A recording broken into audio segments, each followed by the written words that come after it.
But I will reiterate what we said last time, and that's if your association is facing special assessment, needing to do common area improvements, construction, things like that, I think he left some cards and materials out there. That is what Mutual of Omaha focuses on. They are a community association bank and lending entity. And like I said last time, I was pretty surprised at the program that they ran. It's pretty interesting. I'll do a door prize as well. And so the first one to raise your hand and answer the question correctly will get this. I wrote, when I first started practicing law, I had a shed case, and we're going to talk about the shed case, not that one, but just the generic shed case tonight in enforcement. But I had a shed case and represented the Homeowners Association, and as lawyers do, I wanted to know what the law was, and so I started doing research, and there was virtually none in Oklahoma. Very little statutes, very little case law, and so I decided, okay, if I'm going to do all of this work, I'm going to package it and offer it to my association clients. And so I wrote a book on community association law in Oklahoma. And so that's what I'm going to give you. So the question is, does anyone know what the statutory term for a condominium is in Oklahoma?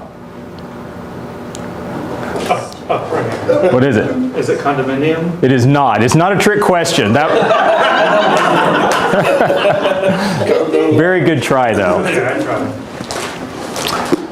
No? Multi-unit housing. Not multi-unit housing. You got one of the words right. Multi-story dwelling. No. Multiple person dwelling. No. And I didn't have a backup. I knew somebody was going to get that. All right. What about this? Can someone tell me what the term PUD stands for? Planned unit development. There you go. All right. Planned unit development. All right. The term in Oklahoma, the statutory term for condominium in Oklahoma is unit ownership estate. Ridiculous phrase that everybody knows as condominium. So this is part 2. My slides haven't caught up to our new terminology. We used to call this the advanced seminar. You've graduated from the undergraduate of HOA law to the advanced. Same disclaimer as last time. I have this slide. This is a repeat just to remind us of where the law is in Oklahoma in terms of the statutes. The 501 et sec is the Condo Act or the Unit Ownership Estate Act, and then the Real Estate Development Act is Section 851, also in Title 60, and then we have a handful of applicable statutes that we're going to talk about a little bit later in the Corporations Code, and that's Title 18. So, as I mentioned last time, we're going to cover four categories. We're going to talk about assessments, which is the funding mechanism for community associations. We're going to talk about enforcement, both enforcement of assessments and then the structural and use restrictions. We're going to talk about insurance, operations, and board member immunities and how we avail ourselves of those protections under the law. And then also talk about amending covenants. We talked a little bit about some of this stuff last time, but we're going to go into much more depth. And then, just like last time, if you have questions, just raise your hand. We'll cover them. But generally, that's what I'm hopeful that we'll cover tonight. So, the first slide deals with assessments and an overview, and we went over this last time. I break assessments down into 4 categories. So you've got, the first is annual, and it really doesn't matter if you call them assessments, dues, it's all the same. It's the periodic, typically on an annual basis, but could be on a monthly or a quarterly basis, of the payment obligation that an individual has by virtue of owning property within that neighborhood. And there will have to be covenants on file with the county clerk's office that specify the obligation to pay. Just because you have covenants on file does not necessarily mean you have a homeowners association. There's plenty of older neighborhoods that have sets of covenants that do not require mandatory membership in an association. And it may be that you have a neighborhood association. For example, Quail Creek is, if it's not the largest development in the state. It's one of them. They have thousands of homes and 46 separate plats. They have covenants, but they don't have a mandatory association. It's a voluntary association. And then you could have a very small neighborhood, 8 units, that is a platted neighborhood, has a set of covenants, and does have a mandatory association. So it doesn't depend on size, doesn't depend on necessarily the common areas, because there are some neighborhoods that have covenants, common area, like a swimming pool, but have a voluntary association. There's several in Edmond that have swimming pools that are voluntary associations, which is a little unusual, but they do exist. But if there is a mandatory association, there should be a clause in the covenants that provide for periodic payment of dues or assessments to the association, and that goes to pay the light bill, the maintenance on the swimming pool or the mowing of the common area or right-of-ways, and that's what we call annual assessments. Now there's another category that we call special assessments. Now you have to read the language of your covenants and see exactly what it's termed and what the requirements or procedures are, because I have come across covenants that use the term special assessments, and it's not talking about capital improvement type things. It's talking about individual, or what I would call specific or individual assessments. So you have to follow the language in your covenants. But generally speaking, special assessments deal with extraordinary costs that the association is faced with. So for example, if we need to resurface the private roads, well, most of those projects are very expensive. About $100,000, as a rule of thumb, $100,000 per quarter mile to resurface.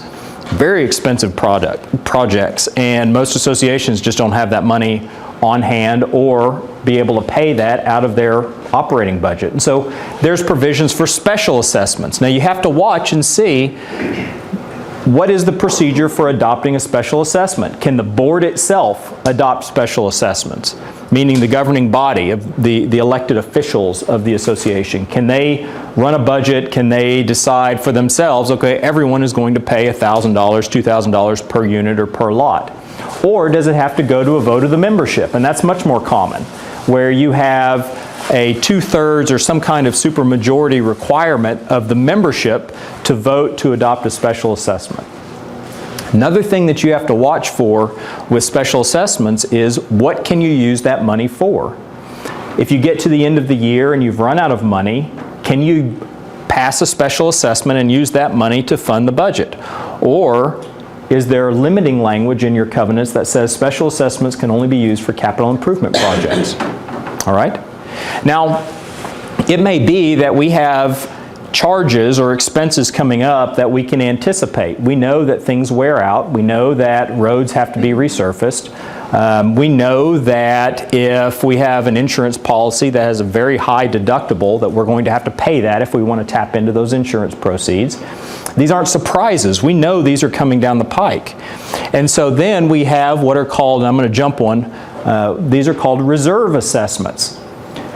Now, we will take a small little rabbit trail. One of the things that we use both in contract drafting, covenant drafting, and also you see this in statutes and legislature usage.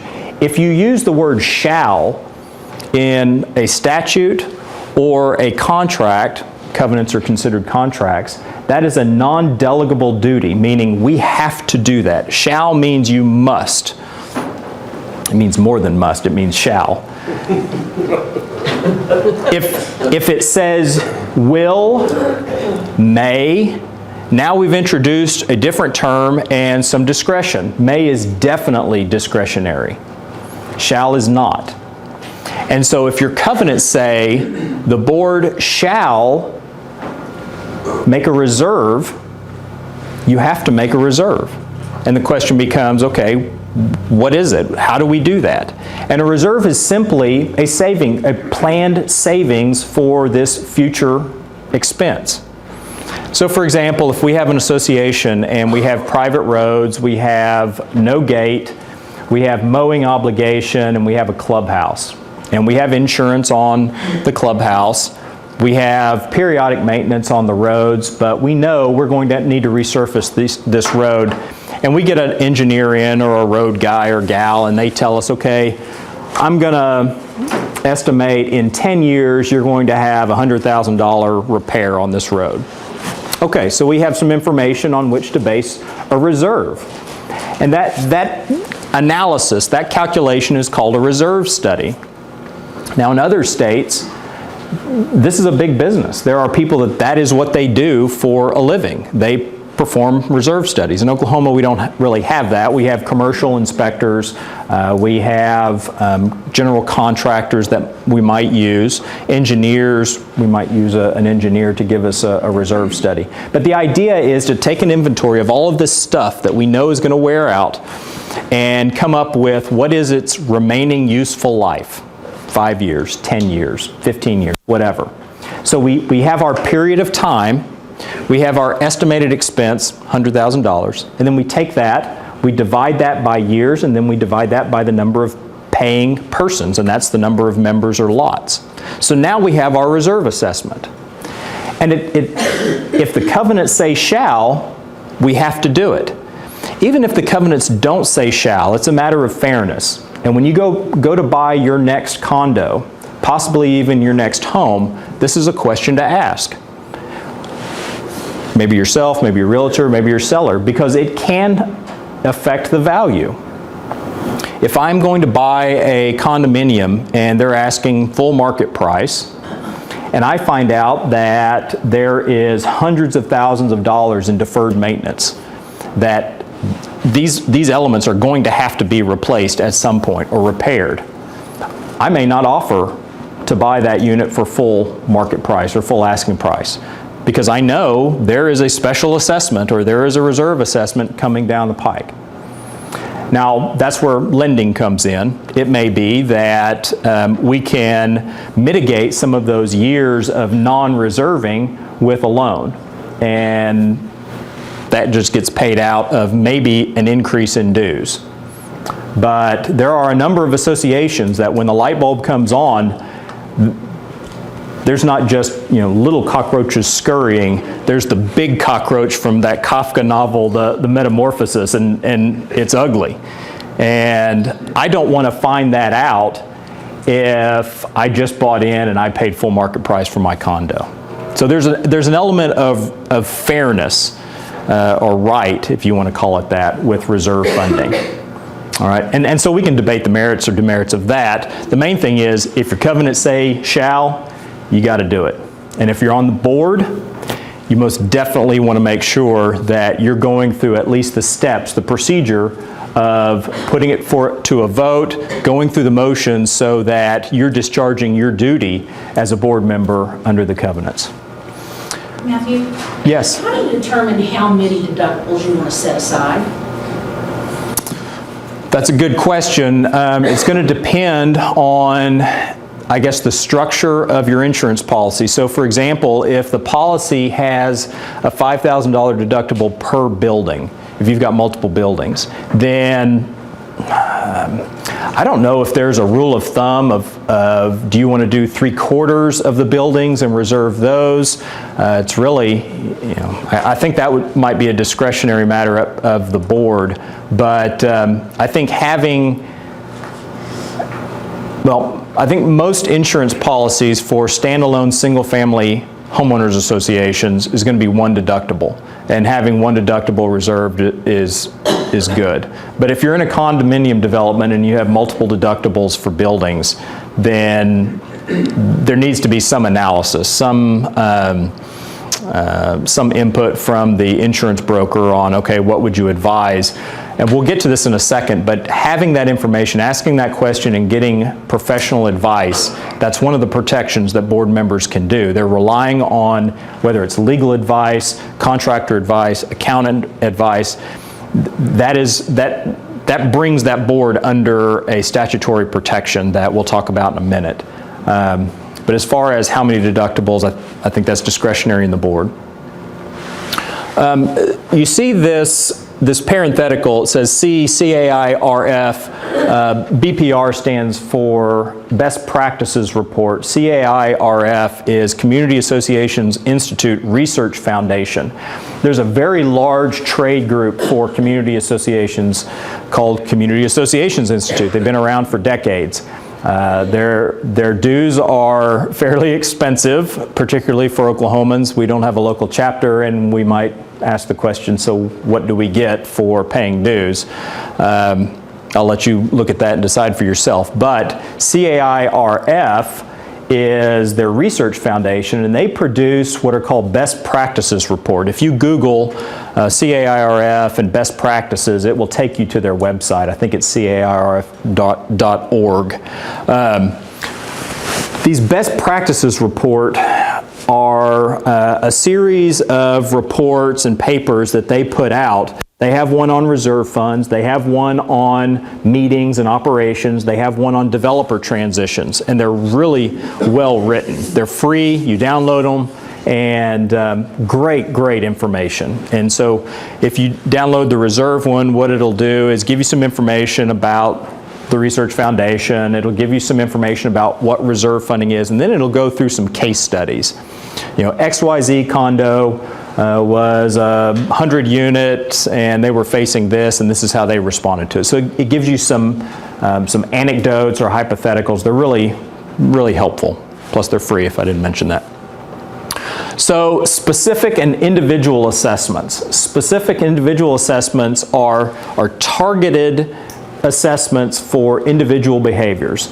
Now you might have in your covenants language that says if an owner does not maintain their property, the association can essentially maintain it for them and then send them the bill. That's a form of specific or individual assessment. But really what I draft from a developer's perspective, when we have control of what the covenant language says, we have a separate category that are called specific assessments. And it's sometimes there will be a neighborhood where you'll have high-end custom homes that will be a gated community within a much larger, maybe starter home. So you've got this mixed kind of product.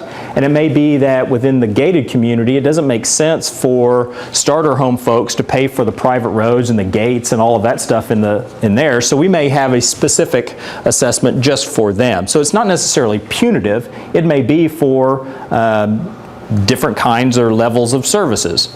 All right? So that's one way we would use specific assessments. Another way is to target behavior. So it's very difficult through litigation to effectively, and I'll use the term effectively, respond to certain covenant violations like leaving trash cans out or letting dogs run loose, cars, those kinds of things. And virtually any kind of covenant violation can be addressed with specific assessments. And what it is you build in due process, meaning I leave my trash can out, you send me a letter, a warning letter, I get notice, and if I don't comply, then there is a monetary penalty.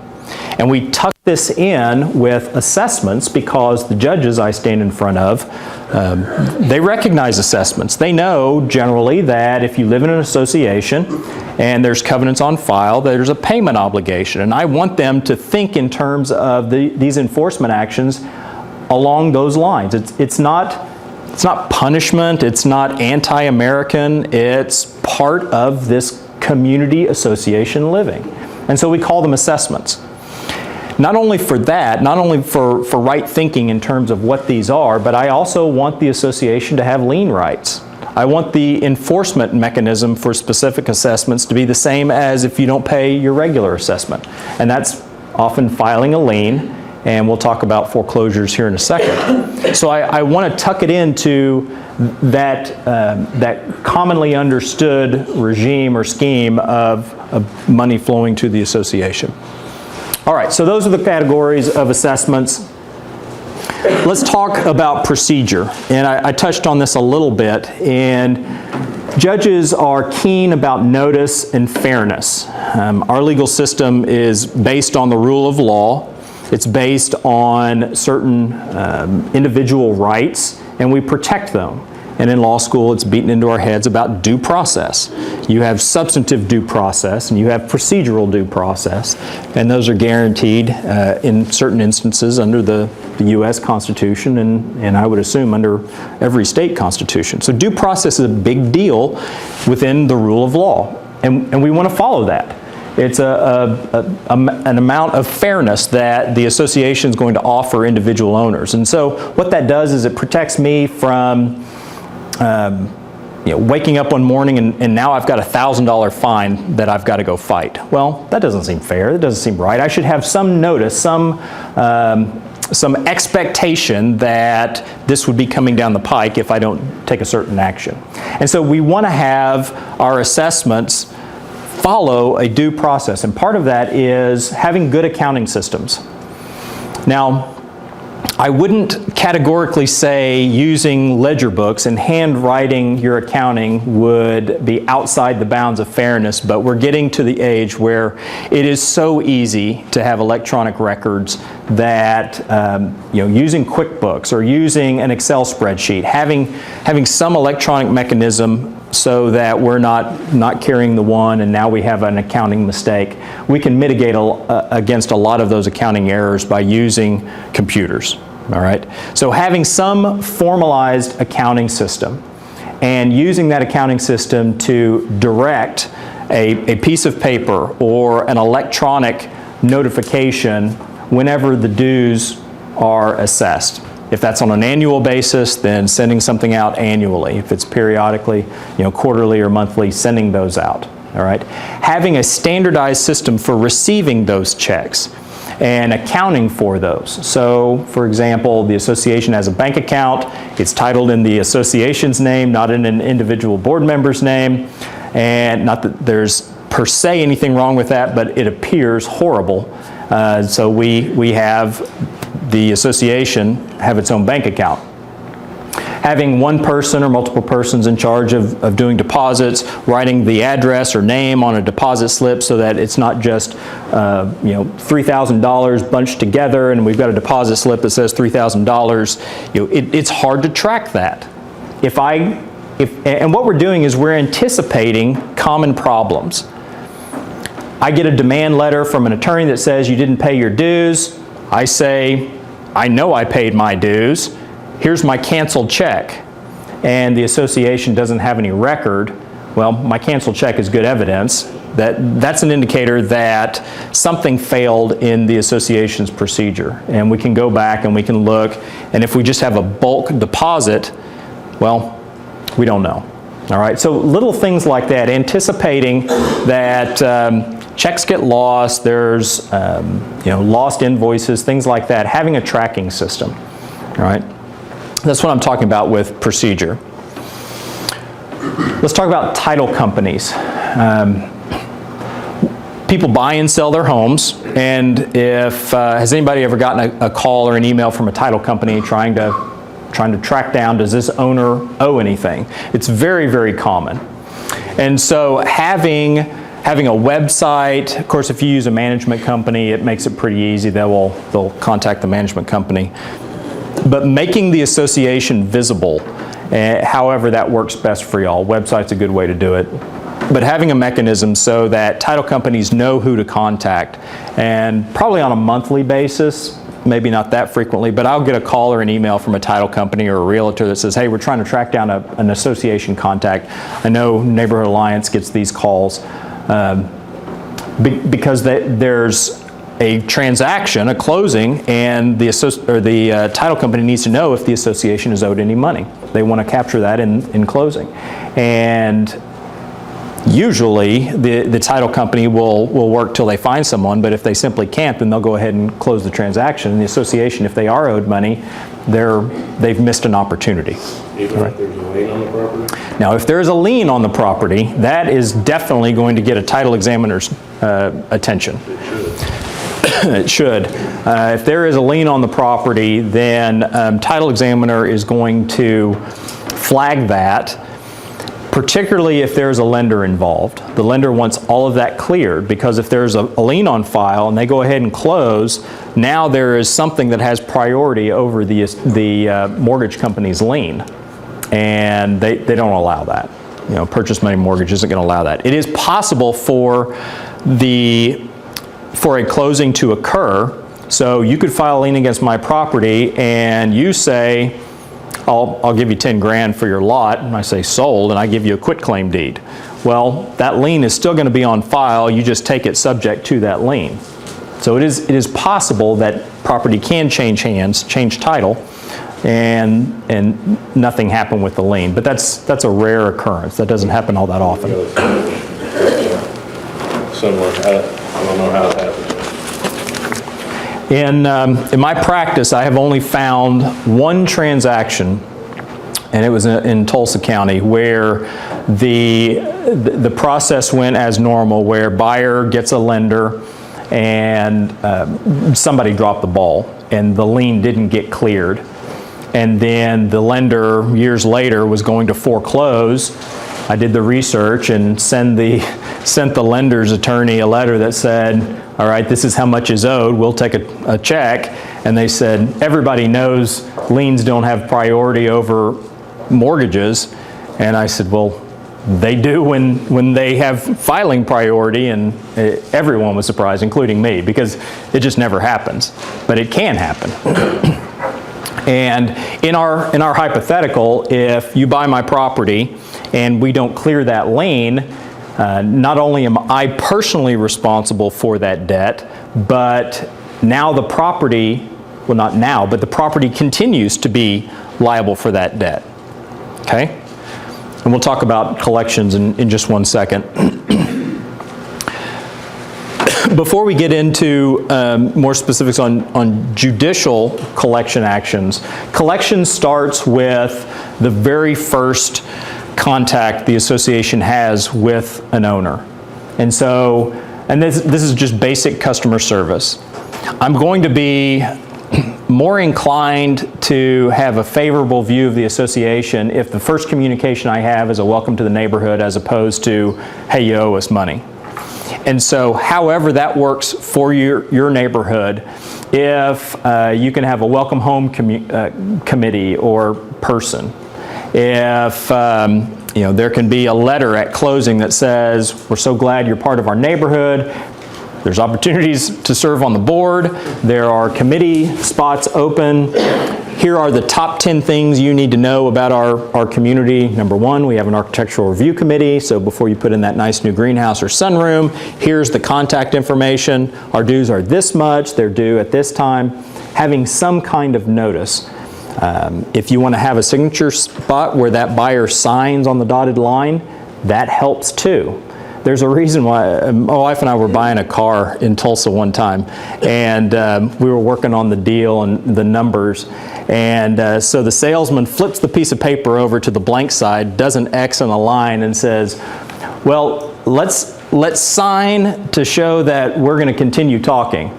And I was like, really? I'm not signing that, but I understand what you're doing. Because when we sign something, even if it's a blank piece of paper, we feel committed, right? I mean, it's kind of that same tug that it's sometimes hard to close the door in somebody's face when they're offering us a free product or some life-changing information. But in this context, it not only helps with all of that for that buyer to sign on the dotted line, but later on, if they want to take the position they didn't know that there was a mandatory association, and this is irrespective if the covenants are on file. We have them if the covenants were on file. Whether they know it or not, the law says you're charged with notice. But if I can stand in court and I have a piece of paper that says, Judge, that just doesn't work, here they signed, that's even better. All right, so there's multiple reasons to have the buyer sign off on the welcome letter. It's not a legal requirement, but it's helpful. And if they don't sign it, we you put a record of when you gave it to them. Exactly, that's right. All right, so let's talk about liens for a second.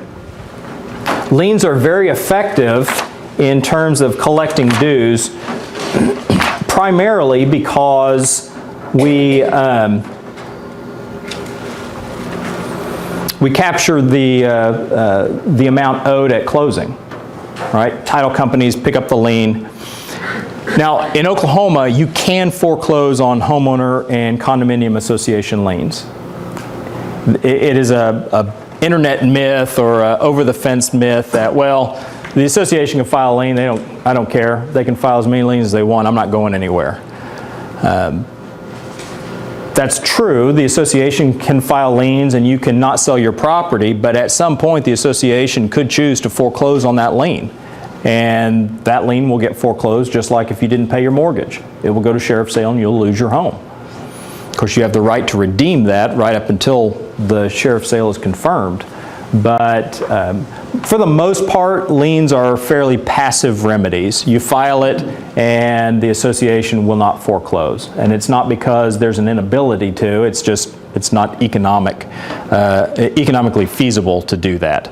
So for example, most associations are going to be, their annual dues are going to be around $200, $300, maybe $500 a year. Well, a foreclosure action is going to be $1,000 or so just in costs. Attorney's fees are going to be $2,500 or up for uncontested foreclosures. So your costs and fees are dramatically going to eclipse the amount in controversy. There's nothing to say that you can't foreclose on a $500 lien, but most associations will not, choose not to. Yes, sir. Can I ask just a quick procedural question? Sure.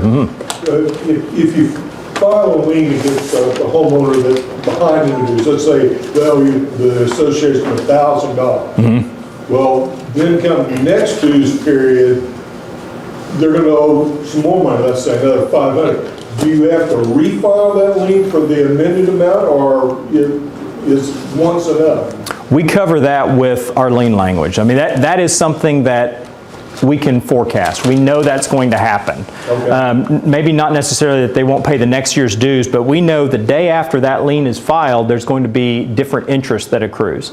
And so we cover that in the lien itself and use a form that says, this is the present amount of the dues, and it also is a continuing lien to cover future accruing dues, interest, and costs and fees.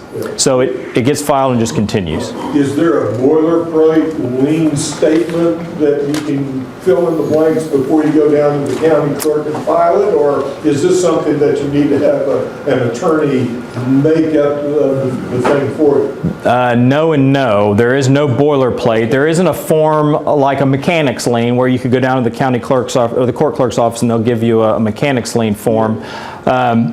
But you don't have to have a lawyer draft it. You could find in the real property records any number of filed liens. Some forms are going to, copy the language in there. Okay, yeah. That answered my question. Thank you very much. Mm-hmm. Yes, sir. You just stated you could find the records of the liens.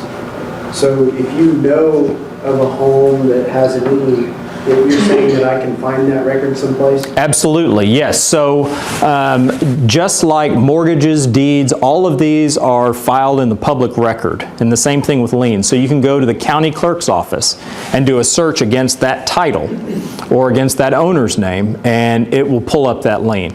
It's a matter of public record. You do it online too, Oklahoma County? Oklahoma County, it's online. Cleveland County, Canadian's online. Canadian, You yep. just have to call Canadian County and get a password. Yep. So let's talk about the shaming list, because this question comes up.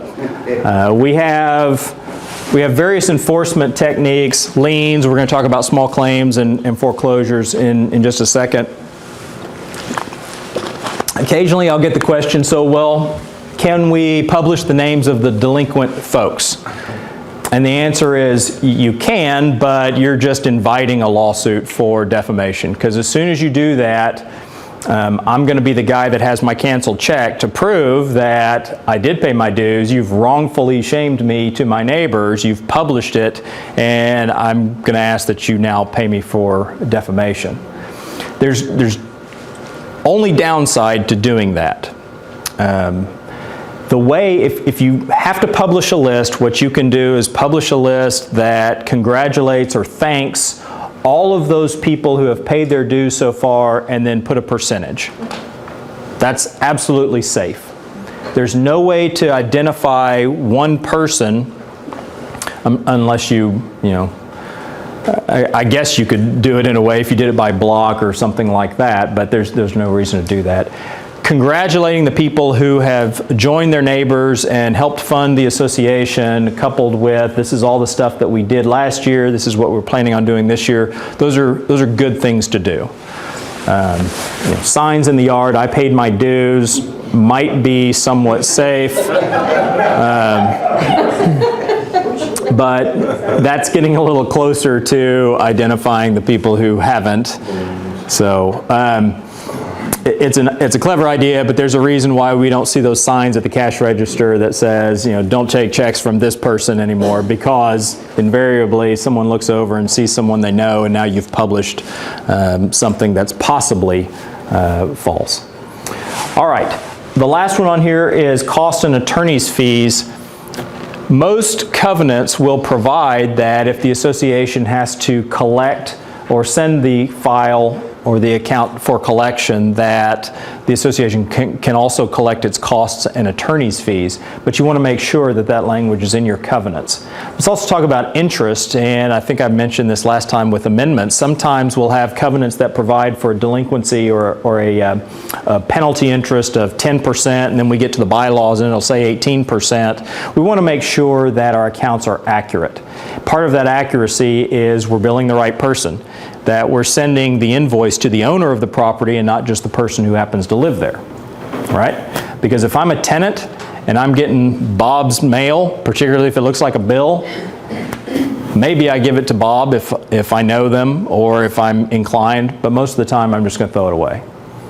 So we want to make sure that we are sending the bill to the right address, and it's not necessarily to the property address. Okay? How do you find out? Is that the question? No. What question? No, you mentioned interest is part of your covenants. I must say our covenants were put together in 1999. Ours specifically says 18%, but it says it can be set by the board provided that the fees are, the interest is not usurious. Right. Well, in Oklahoma, what's considered to be usurious? It's a lot. It depends on the circumstance, and I think if it's a non-consumer transaction, it can be 40%, and I'm speaking off the top of my head. Dues under the Bankruptcy Code and the Fair Debt Collection Practices Act are considered consumer debts, and so it's probably in the 20s, 20%. Okay, I was just kind of curious. I had a case one time where the covenants,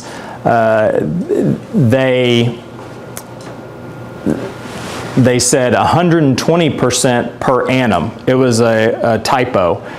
And I think they meant 12% per annum or 1.2% per month or something like that. And this is when Judge Glenn Jones was on the small claims docket, and you know, I said, Judge, that's what it says. That's 120% per annum. And he was just like, no, there's no way. I'm not doing that. There's a statutory rate of 6% for contracts. Sometimes judges will look at the 18% and say, yeah, I think that's too much, and bump it down to 6%. One of the questions that comes up is, well, is it simple interest or compound interest? And if the covenant doesn't specify one or the other, then I guess you could compound it, but that really smells like overreaching to judges. And plus, it's kind of difficult for a lot of association bookkeepers to keep track of compound interest, so just simple interest. But that's a choice your accountant or whoever can make. Good question. Yes. Going back to the accounting for an individual pays his dues, is it normal to just, okay, Bob paid $150, or do you have to put down the check number and The more information, the better. Well, I know. And so for most accounting programs, it'll have spaces or dialog boxes for you to fill in that information. And so filling in the date it was received, the check number, the amount, that's all good information to have. By the way, there needs to be some kind of policy on does the association make copies of those checks? And if you do, what the access to that information is. There's a good reason to make copies of checks, because if we ever get into a collection situation, your attorney has the bank information and can do a bank garnishment. Meaning, and that's a collection technique, meaning I can ask the bank to basically take that money out of their account and give it to the client. You don't have to make copies of the checks, but if the association does, there needs to be a written policy on how that information is used, where it's stored, all of that. All right? So we talked about consistent application of interest, uniform invoicing. One of the things that I recommend is the association adopting what's called a collections resolution. What this avoids is making it up as we go along, treating similarly situated people differently. I come in, I give you the story of this is the reason why I couldn't pay my dues, please don't file a lien. Okay, Matt's a good guy, he served on the board before, he sounds believable, so we'll give you 90 days. Another guy comes in, this is the guy that leaves his trash cans out, parks his trailer in the front yard, gives you the same sob story, and you say, sorry, pay up or we're filing the lien. Now we've treated basically the same person differently. And the guy, if he contests that, he may have a good argument. He may have a good defense. He still owes his dues, but he has an argument that he's been treated arbitrary and capriciously. And we don't want to give anyone that argument. We want to treat everyone fairly, everyone the same, and having a written collections policy. Okay, after so many days, we're going to send a demand letter. After so many more days, we'll send we missed your check, please, get your payment in letter. Then we're going to file the lien after so many days, and then we're going to take them to small claims court, or whatever it is.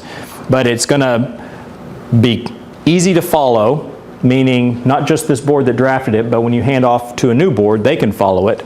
It's going to also follow the terms of your covenants. So if the covenants say a lien shall be filed in 90 days of delinquency, the board can't make the decision, we're going to file it after 120 days because that gives them a little more time. Because if it says shall file in 90 days, you shall do it. All right? So those kinds of terms need to be spelled out in your collections policy. Yes, ma'am. You called it interest here for the penalty, right? Yes. But can it be called late fee? I don't like late fee, and one of the things that I find, and this is why periodic review of amount, one of the things that we do when we get a collections file is we scour the accounting, and we demand that you provide us an itemized account statement going back to zero. The reason is I'm looking for how old is this debt, because there's something called a statute of limitations. If this debt is 10 years old, you're not going to collect all of it. You have to write off 5 years of it because there's a 5-year statute of limitations. Meaning you can't go back past 5 years of aged debt. Anything between that, now and that 5 years you can. But I also want to see what kind of interest. And it's not uncommon, and this is something for you to check for your association, that I find not only the application of interest, but also a late fee. And the first thing I do is I go to your covenants and I look for a late fee. $20, $25 is pretty common. Your covenants better specify late fee of $20 or $25. Otherwise, you are just making it up. All right? And it's surprisingly common that this added encouragement for payment is just thrown in there. We don't have a case in Oklahoma that says a per day or per month late fee is unconscionable, and that's a contract term, meaning we're not going to enforce it. We do have a case, it's the Sunridge case, in an apartment complex, a landlord-tenant act scenario, where the Oklahoma Supreme Court says per day, per diem late fees are unconscionable. You cannot collect them. Small claims judges routinely hear landlord-tenant disputes, and every one of them knows the Sunridge case by heart. And I have not had one, I haven't actually had it come up, a per day late fee, but I can imagine that a small claims judge, particularly in Oklahoma, would strike that down. They absolutely will strike down a late fee that's not specified in the covenants because, I mean, it's just made up. It's made up covenant. Does it have to be in your covenants, or what about your bylaws? The business and business. And what is in both? If it's in both, we need to follow the language in the covenants. If it's a problem, if For a corporate resolution. definitely cannot be in a corporate resolution. If we have an assessments clause in our covenants that doesn't specify an interest rate, and then we have an interest rate in our bylaws, I could see a judge striking that.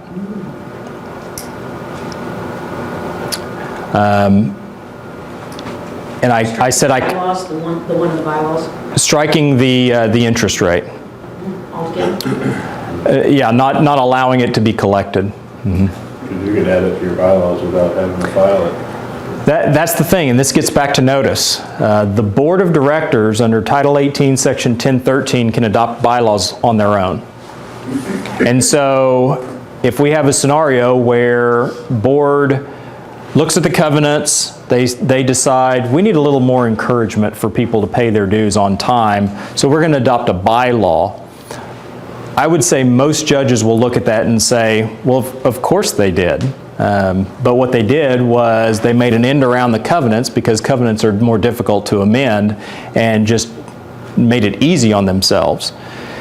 And they won't enforce it.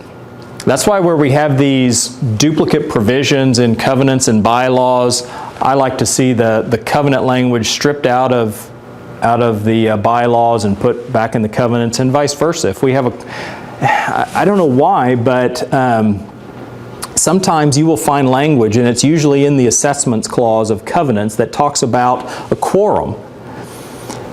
Well, sometimes that quorum provision is so horribly drafted, it pertains to all meetings.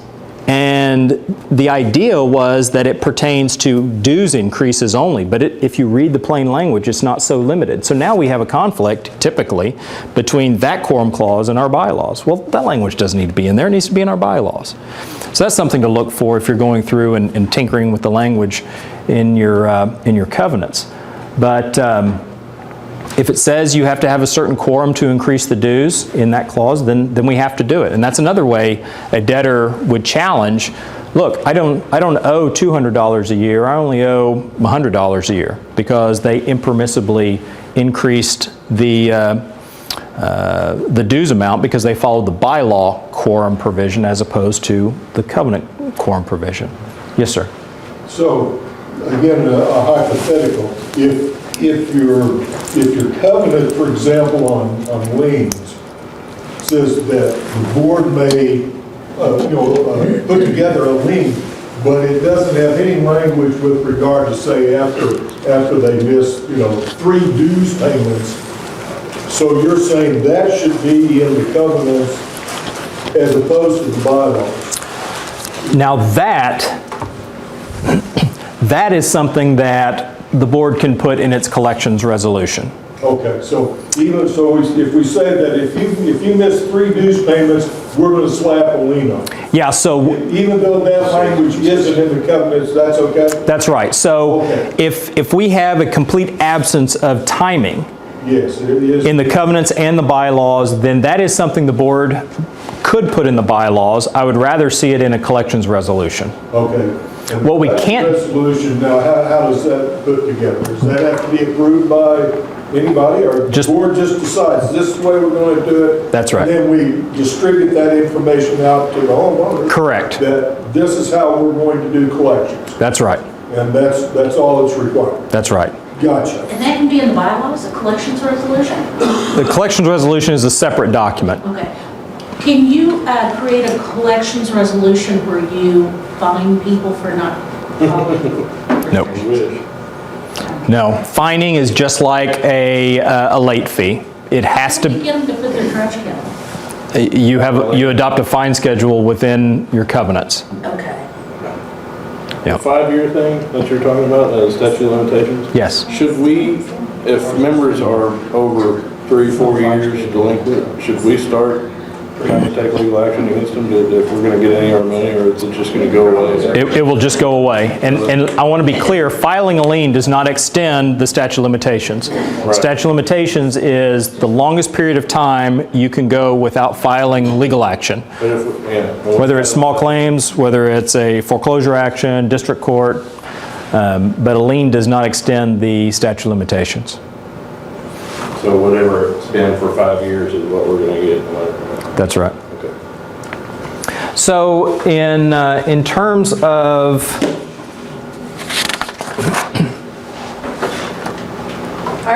Well, you probably didn't do this, but are you able to give us a sample corporate resolution, what one of those looks like? yes, I think I've got one. I've got one on my my blog. The very first slide should have my blog address on there, and there are some forms, but it's www.okhoa.blogs.com. There should be some sample resolutions on there. Great, thank you. And so resolutions, what we do, just like gentleman's hypothetical, covenants give us broad authority. The association shall make assessments, may file liens, may collect attorney's fees and costs, and that's all it says. With a resolution, what we're doing is we're not contradicting, we are filling in the blanks, we're fleshing out a policy. All right, so we know we can send out assessments. This policy tells us exactly how we're going to do it. And this covenant says we can file liens. This policy says when and how we're going to do it. And it fills in the blanks, but it does not contradict the filed covenant language. So we've talked about some of these. We talked about uniform application, arbitrary and capricious, treating everyone the same, and that's one of the benefits of using a collection resolution. This MML is shorthand for mechanics, materialmen's, and laborers' liens. Sometimes, in addition to hearing, well, the association can file a lien, but you can't do anything with it, you'll also hear, well, the association has to do something within 1 year. And what that person is doing is confusing MMLs with association liens. There's nothing in Oklahoma law that says the association lien has to be foreclosed within 1 year. Oklahoma law does say mechanics, material, and laborers' liens do have to be foreclosed within 1 year or they go away. Complete different sections of law. We talked about continuing lien, and I may have mentioned this, but liens are filed in the county clerk's office, just the same place where deeds and mortgages are filed. The lien needs to have some basic language. It needs to have the association's contact information, so when a title company comes across it, they know how to get a hold of you. It needs to have the correct amount and preferably continuing lien language. It needs to have the debtor's correct name so that we don't accidentally jam someone else up. And it needs to have the correct legal description because liens get filed against a particular piece of property, and we need to make sure the legal description is correct. Overall, we need to make sure that the collection is accurate, meaning you're not filing a false lien, which is not only a crime, but it's also a bang-up slander of title civil action, which can be damages, attorney's fees. We want to make sure that the amount is right. Okay? Is there a requirement to get a judgment prior to filing? There is not. And so let's talk about, as we transition from lien filing to court actions, let's talk about the two paths to collection. Now, thankfully in Oklahoma, we have a case called the Falcon Head versus Frederickson. And I wasn't counsel on that case. It was before my time as an attorney. Ken Delishaw represented Falcon Head at that time. But what that case stands for is you have what's called in personam, and I'm not going to draw a picture, I'll resist. You have in personam and in rem. In personam, you might guess, is against the person. In rem is against the property. And so the association can seek collection against the person, the individual. They can also seek collection against the property. So what does that mean? What does that look like?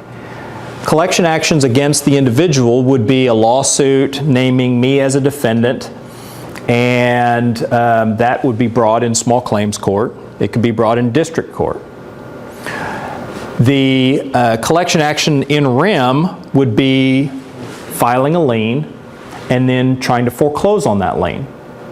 Now, in the foreclosure, you can ask for a remedy against the property, foreclose the lien, sell it at sheriff's sale, and free up some cash. You can also name me individually in that foreclosure, so you can combine them.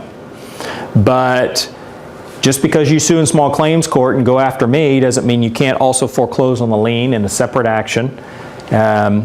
If, for example, you try to collect against the person and the judge, say, cuts the amount down, you might still be able to go and foreclose on the lien.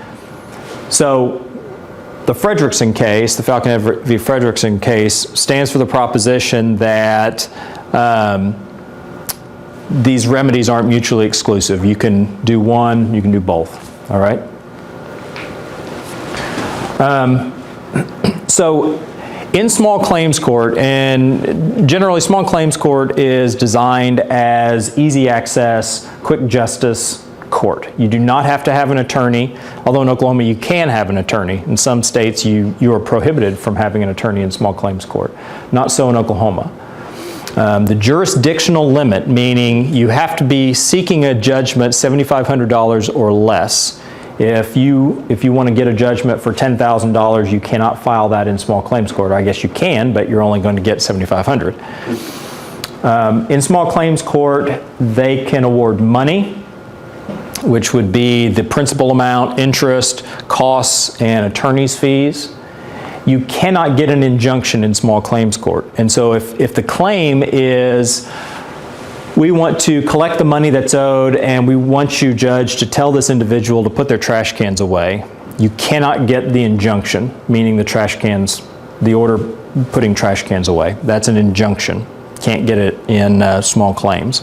You can get what's called replevin in small claims, and that's, judge, they have some of my stuff, I'm going to prove that it is my stuff, and I want you to order them to give it back to me.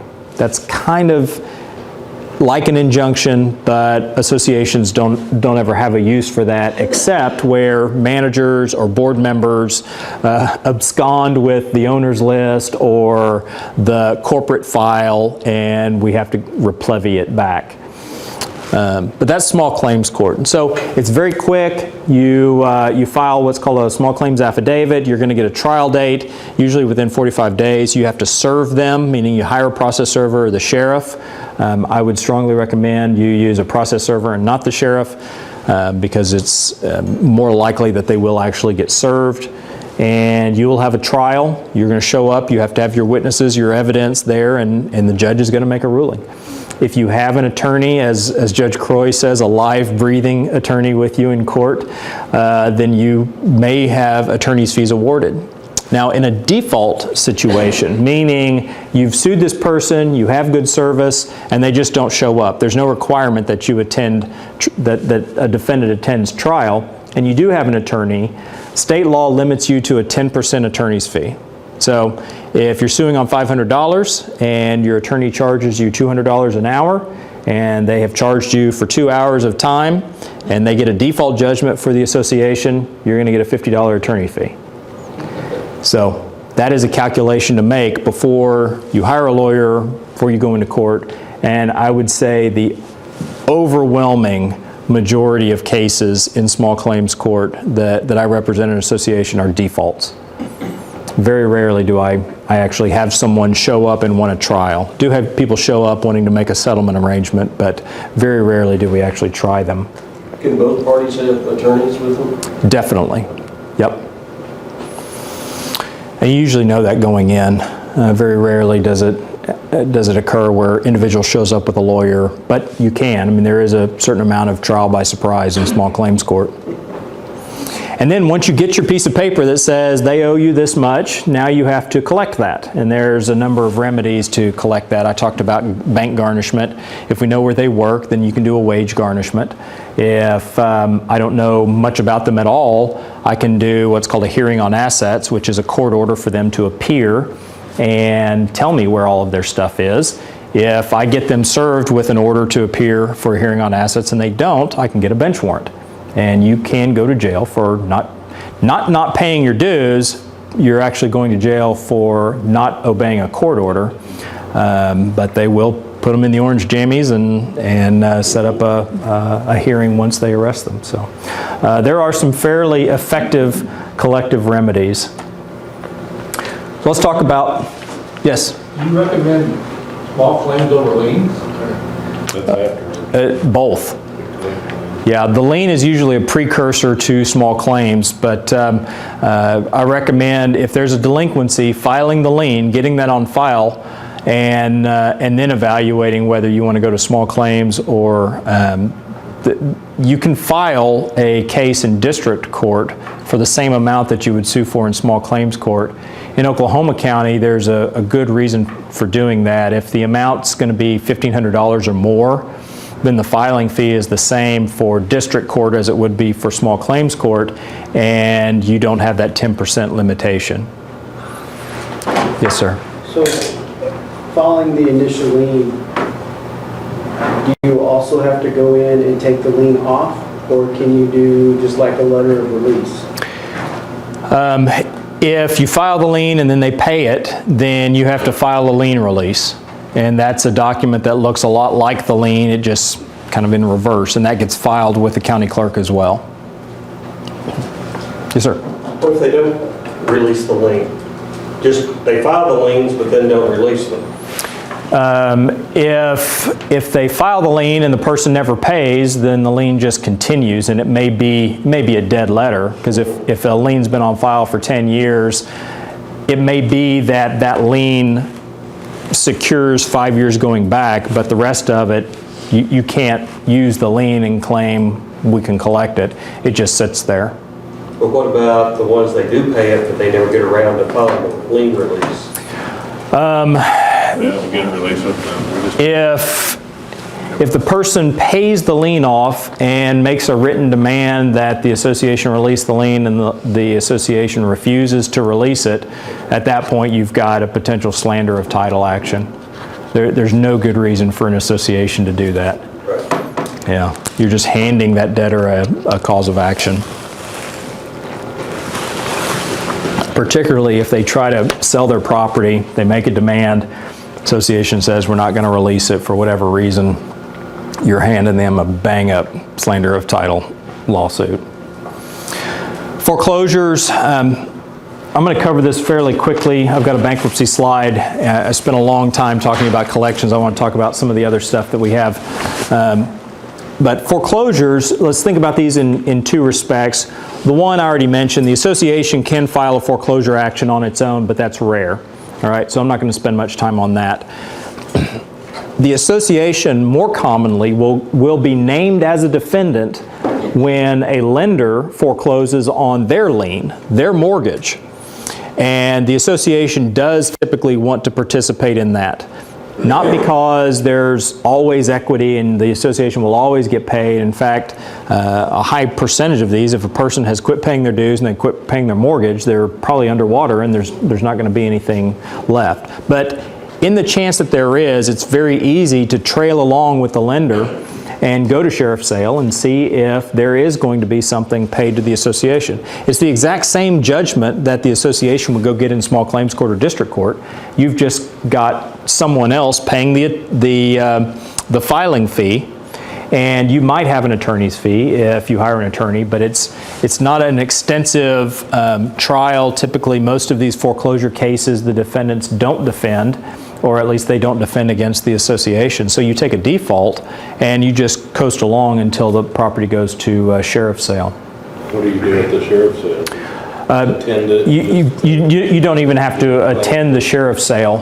The property will sell. There will be an amount that's bid. It has to be 2/3 of the appraised value, and so for some properties, and usually you have a good idea, if they haven't been paying their mortgage for years, there's not going to be any equity.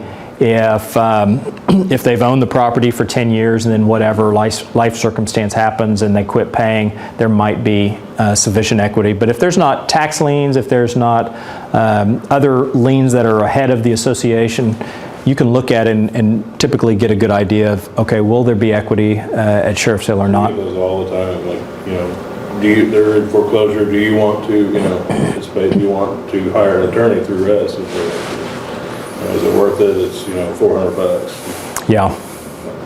Typically, you know, and that's the question the clients want to know: how long is it going to take, and are we going to see any money? And if I had that crystal ball, I wouldn't be practicing law. It is true that you can spend a lot of money in collections, and it's good money after bad. And it's also true you can spend good money and collect good money. It's just, I could chase a debtor through small claims court, do hearing on assets, get into foreclosure, we spend a lot of time and money, and then they file bankruptcy. And I'll talk about bankruptcy in just a second.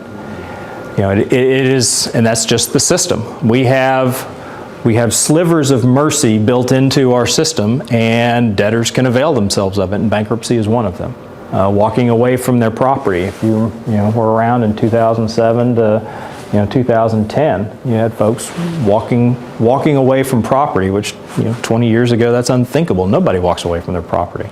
But the circumstances are when I take out a 120% loan and I spend that 20% on vacations and kids and teeth and all that stuff, and the property didn't increase in value like my mortgage broker told me it was going to, and I have an adjustable rate mortgage and it adjusts in 3 years, and where's the equity? There is none. Well, I'm not going to continue pouring that money down. I'll walk away from it. And then when the association comes after me for several $100s and everybody else is coming after me, I'll file bankruptcy. Walking away, the foreclosure, that takes out the in rem portion. The bankruptcy takes out the in personam. You're not going to collect anything. And that's the truth sometimes in some collections cases. Are liens filed in precedence? Who files first on the lien?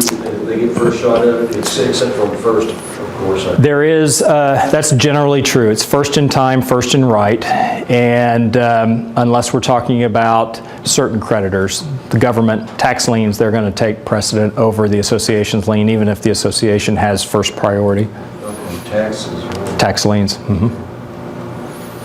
All right, so let's talk about bankruptcy for just a second, and some of the questions to ask. Is this owner going to stay in the property, and are they going to what's called reaffirm the debt? And so for example, I'll use my life as an example. I've never filed for bankruptcy, but when 2 weeks before I was to take the bar exam, my wife was pregnant with our first child, and she went into premature labor, delivered our girl. She was 2.5 pounds. She spent 8 weeks in Mercy's NICU, and I think her medical bills totaled around, I don't know, it was like $400,000. So I'm fresh out of law school. I'm facing a mountain of student debt. My wife isn't working, and we have this huge medical debt. We didn't, because we had insurance, thankfully, and I think it wound up costing us 15-20 grand, which was a lot of money to us then. But so in that instance, we bought our first house that spring, and we had our cars. Well, we would want to keep that stuff, but if there's a mechanism for me to get out from underneath this medical debt, I could do that. And at that time, I could have taken bankruptcy. And so in that instance where I want to preserve as much as our life as we can, I want to keep the house, I want to keep the cars, I want to keep making my payments on that. It's just, I've got this situation over here I want to take care of, and could have with bankruptcy. That's an instance where an individual would reaffirm debt. All right? And so what that debtor does is they say, okay, I want to ask for discharge on this debt, this debt, this debt, but I'm going to reaffirm this one. I want to stay in my house, which means I got to pay my lender and I got to pay my association. So that is an instance in bankruptcy where the debtor is in bankruptcy, but the association is still going to get paid, right? When a person files for bankruptcy, the world, at least in respect to the debt, divides in two. The petition it's the petition for bankruptcy. And so all the pre-petition dues against that individual are going to get wiped clean. They're gone. All the post-petition dues continue to accrue. Now, I can't collect them because there's something called the automatic stay, and that's the breath of fresh air, or sometimes you hear it referred to as the iron curtain. It falls and all collection activity has to cease for a period of time. And that's what gives the debtor a restful moment. No more calls, no more letters, no more court action. You get a rest for a period of time. But that doesn't mean that they're not obligated for post-petition dues. Just like if you keep the light on, if you go buy a car or whatever, you have to pay for it. Just because you file for bankruptcy doesn't mean you avoid that. So all collections during the pendency of the bankruptcy cease. Now you can go in and ask the court to lift the automatic stay, and that's frequently what lenders will do. Most of the time when someone files for bankruptcy, the association just stops. It's not cost effective to hire a lawyer typically to go into bankruptcy court, get the stay lifted. Sometimes it is effective, and there's a necessity to do that. So for example, if I had a case last year where we tried the case in Canadian County, received a judgment, received a very large attorney's fees judgment, and this individual filed bankruptcy and asked the bankruptcy court to discharge all of those judgments. Well, in that instance, it made sense for the association to go in and make the argument, Your Honor, these debts are non-dischargeable. Just because they're in judgment form, these are actually covenant liens. They're contractual liens. And under the bankruptcy code, those kinds of liens are non-dischargeable. And we convinced the judge, yes, that is the law, and so his bankruptcy was ineffective as to discharging the association's judgments. So there are instances where you do want to chase them into bankruptcy, but most of the time when someone files, they're going to get a personal discharge, and now you need to look at the property and maybe foreclose the lien, or maybe that's just bad debt, right? Okay. Now the more fun stuff. This has to be photoshopped. This is a fake. It's hysterical. It is still funny.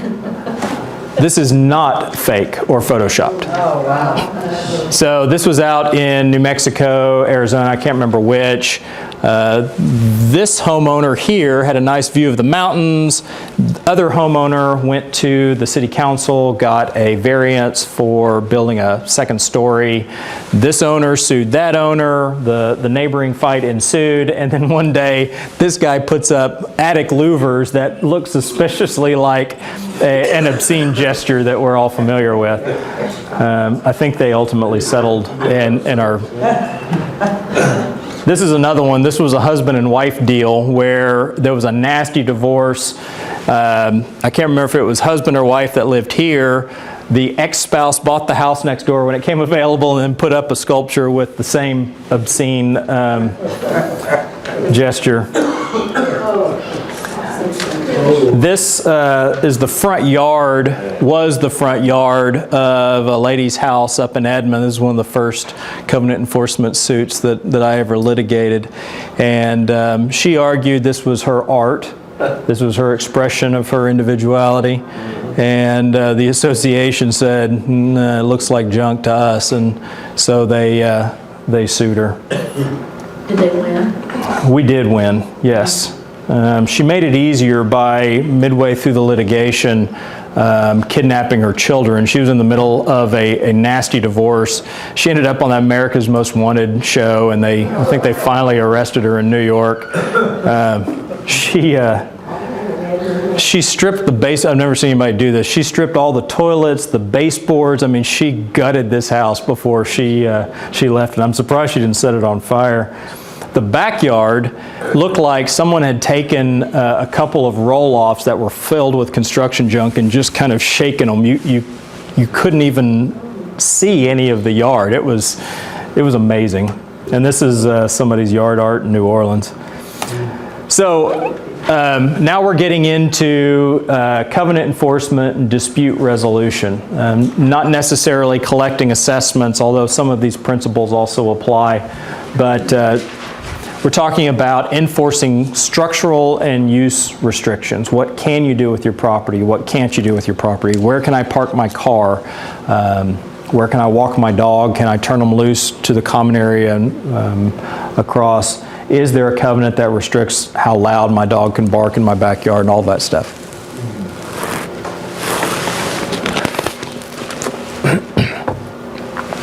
So I go through, this is not necessarily what the law says you have to do. Of course, if your covenants specify a dispute resolution process, then you have to follow that. If it is mandatory, if it says the parties shall engage in binding arbitration for all disputes, you can't run off to district court. You have to engage in arbitration.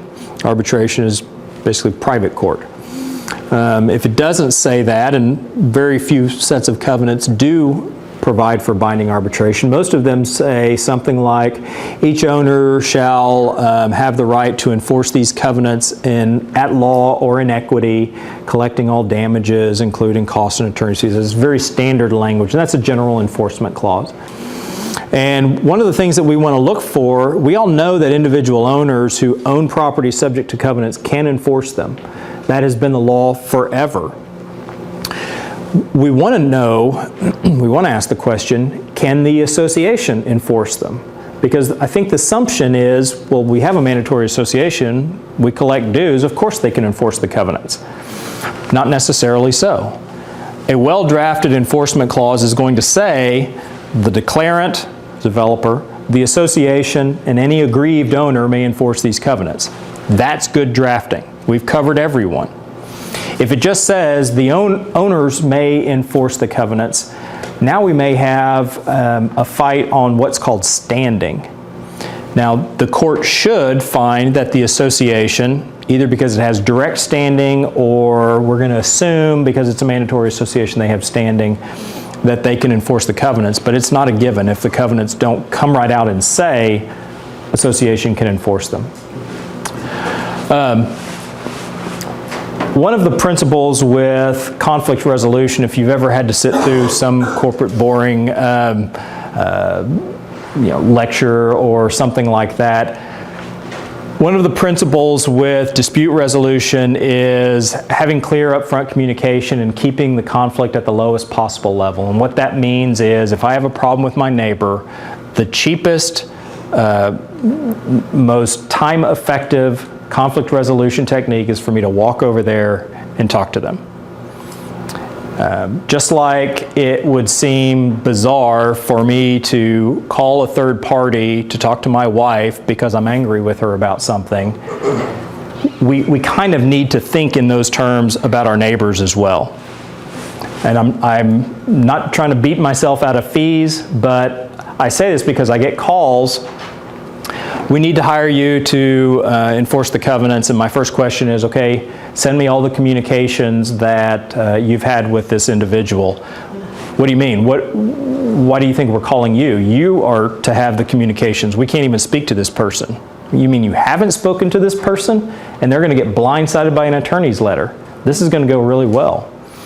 And so one of the things that we want to do, whether it's board assisting owners resolving their conflict about the barking dog, which isn't a board issue anyway, that's a zoning issue, typically. If we can help individual owners resolve their conflict, that's good work. If, as a board, we can call someone and say, hey, look, we noticed that you're parking your semi in the front yard. Can I come by and visit with you about it? That's good work. Right? Now, obviously, if this is a chainsaw wielding meth addict, maybe that's not the best idea.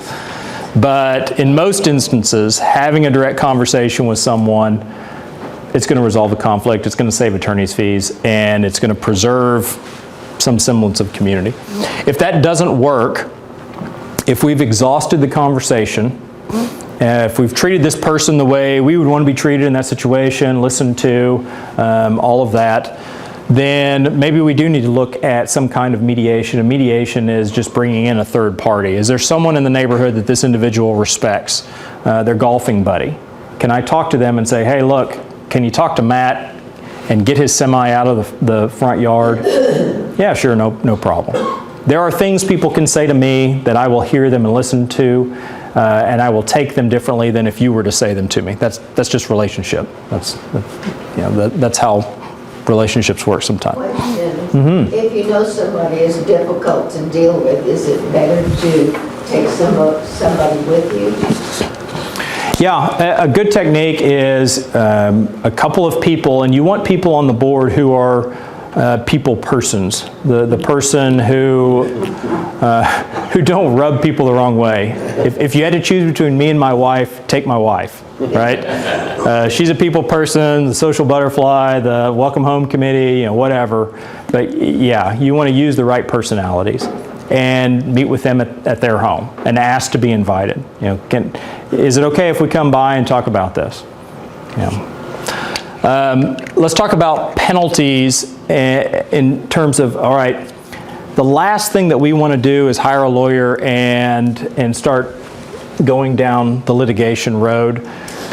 Sometimes that is the only road you have to take, but there are a couple of things that we can do before then, and maybe we have those remedies in our covenants. If we have common area, so for example, if we have a swimming pool and it's key access or a swipe card access, not paying your dues, being in violation of the covenants, sometimes there'll be language that says you can withhold or remove common area access, and that might be effective. It's very effective when we're dealing with renters, because they're going to get in the landlord's ear that their kids can't swim in the pool, they can't bring their other friends over, and it's going to be effective typically.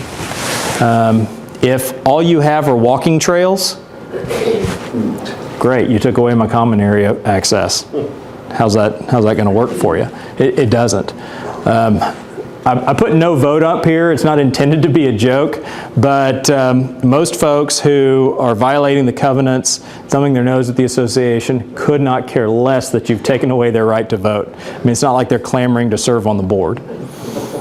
But there are instances, not very many, where that individual does want to be on the board. They're still thumbing their nose at the association, and it very much is important to them that they have their vote. And so maybe it will prompt them to pay their assessments, maybe not resolve the whole conflict. So let's talk about monetary fines. We already talked about small claims court. I'll talk about injunctions in just a second.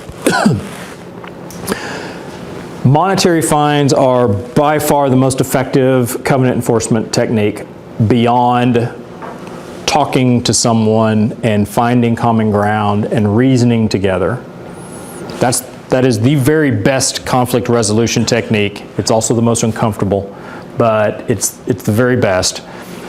Next to that is monetary fines. You have to have the language in your covenants giving you the right to fine people. Please don't go from here and say, we've got a great idea, the lawyer said it's the most effective, so let's go do it. You can only do it if your covenants allow for it. So you're going to go and you're going to read your covenants and you're going to find that enforcement clause, and it's going to say the association or the owners may bring an action in law or equity for damages and other monetary relief. And you're going to say, aha, other monetary relief. That sounds a lot like monetary fines. Now we're off and running. It's more than likely not enough. And this gets back to the notice issue. It needs to unequivocally, plainly give me notice that if I don't do this, I'm going to have money taken out of my pocket. That's why we draft specific assessment clause. That's why we have, not necessarily bolded, but we have unequivocal, plain language that says, The association may charge a monetary penalty or a fine or a specific assessment for violations of the covenants according to a fine schedule adopted by the board, published to the neighbors with 10 days notice. You know, there's some kind of semblance of due process there. So that when we stand in front of a judge, there's nothing that says we're kind of playing gotcha here. That it was buried in there, they really didn't know about it. We want everything out in the open, in the sunshine. Your Honor, we sent them a letter, a notice letter. We put the big orange sticker on his semi. We sent a follow-up letter saying, move it by such and such time or we're going to fine you, or tow it, whatever the remedy is. And we follow our procedure. Because if there's a hitch, if we skip a step, sure enough, that individual, when it comes time to enforce that or argue it in court, they're going to beat you up with it. All right? So fines are incredibly effective, but they're not the sole remedy, and that's where district court comes in. You can get an injunction, and so the trashy yard case that I showed you the picture, that's what we were going for, was an injunction. That association didn't have a fine schedule. We asked, Judge Gray at that time was on the bench, we asked him for a mandatory injunction, and that's, Your Honor, we're asking you to take this list of items and make them be gone. And that's exactly what he did. He went down the list and said, yep, nope, she's going to keep that. She had some, you can't see it, it was up on the porch, something that she had made, and he thought that was art. And so that didn't go. And that is an injunction. Now, the problem with injunctions, if you want to call it a problem, it's not a problem from the attorney's standpoint, they have to be tried. Those cases cannot be won on summary judgment, typically. Now, if a person just doesn't show up, you win by default, but those are very fact-specific cases, and you almost always have to try them. There's a procedure called summary judgment, which means, Judge, all of the facts are well known, maybe we've stipulated to them, maybe they're not in dispute. This is a pure matter of law. Interpret this covenant language for us. Or here's the semi, is it sitting on the lot, is it sitting on common area? Give a ruling. That's called summary judgment. Most injunction cases, you have to try them, and you also have to conduct discovery in order to go to trial. So that makes them more expensive cases. Fines cases, small claims court, or even district court, but we're talking about money. Judges understand money. That's how our legal system is set up. If you run over me with your car, I'm not going to go get an injunction saying don't run over me with your car anymore. Or judge, give me a prohibitory injunction. Okay, do not run over them anymore. You are prohibited. No, you pay me money, right? Bodily damage, property damage. We understand our system is built around compensating for money. That's another reason why fine schedules work really well. Okay. This last one, declaratory actions. There is a cause of action called a declaratory action. And so, for example, if we have a set of covenants that says something like no parking vehicles in front of the building line. There's a form of covenants that has language like that in there. Well, the street is in front of the building line. Can I park my car in the street? Or is it talking about garage-only parking? I mean, what does that mean? Can I park my car in my driveway, which is typically in front of the building line? What does that mean? And we may have a dispute over it. If people just want to throw money at lawyers, you can file a declaratory action and have a judge resolve that dispute. That's what a declaratory action does. It resolves a good faith, an honest controversy. There's a much better way to handle that, and that's amend your covenants. Just, if there's a dispute about the language, forget paying lawyers, forget going to court, just control that result and vote to amend your covenants. So, that's a good dovetail into the amendment. I showed you my favorite slide, the no shooting cripples. So let's talk about, and I had this slide up there last time. then I'm going to go into it in a little more detail.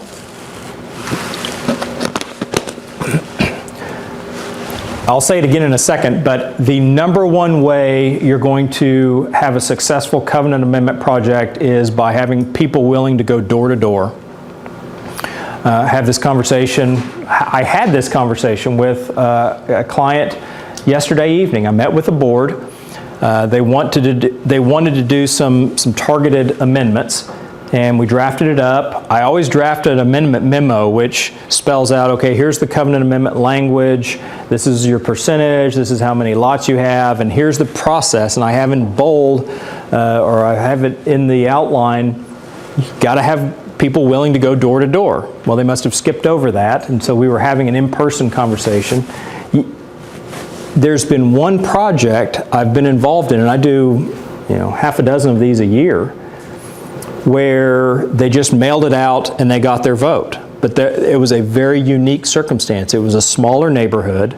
They had, I think, 100% collection rate. They had no delinquencies. I mean, these people were abnormally plugged into their community, or their community association. That's not the norm.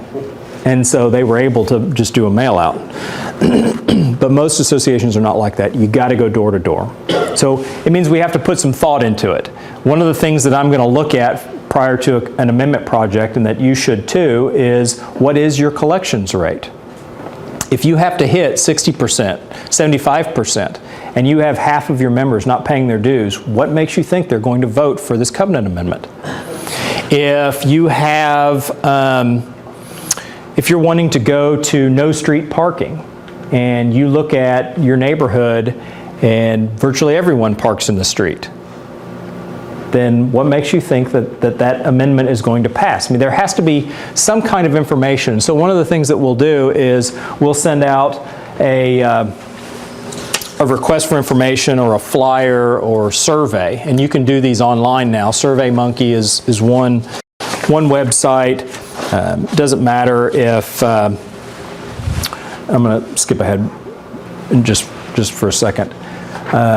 You can use them to get some kind of feedback. You can have a drafting committee, but you need something to base the answering the question, okay, why? Why are we hiring a lawyer? Why are we spending money? Why am I going to devote multiple weekends going door to door? Is there some indication that this is wanted, or is this just a good idea among a couple of the highly plugged-in board members? So having some kind of information to say, okay, yep, let's move forward with this. And that's what the testing the waters is, all right? Some kind of survey or feedback. I'm going to jump back. So the next question that we want to know is, okay, is there interest beyond just the board or the drafting committee? And so what are the targets that we need to hit? Is it 90%? Is it 100%?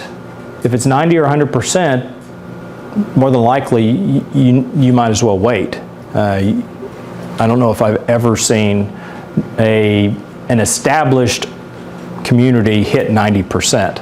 There's a reason why we file these covenants when the developer owns all the lots. It's because you've got consolidated decision making, and the developer can put the language in that they need. It's very difficult to build consensus once you have owner-occupied homes, even for fairly simple amendments. But the percentage is whatever it says in the covenants, which is typically simple majority, maybe 60%, 75%, 90%, or you can follow this 11 OS 42-106.1. Now, if you go to OSCN and you type that number in, or that series of numbers and letters, it will take you to the statute. What that statute is going to tell you is if your covenants have been on file for 10 years, then you get a 70% vote. If your covenants have been on file for 15 years, then you get a 60%. And the legislature wrote the statute correctly in that it says that percentage is based on the number of platted lots, not the number of owners, because those are different numbers.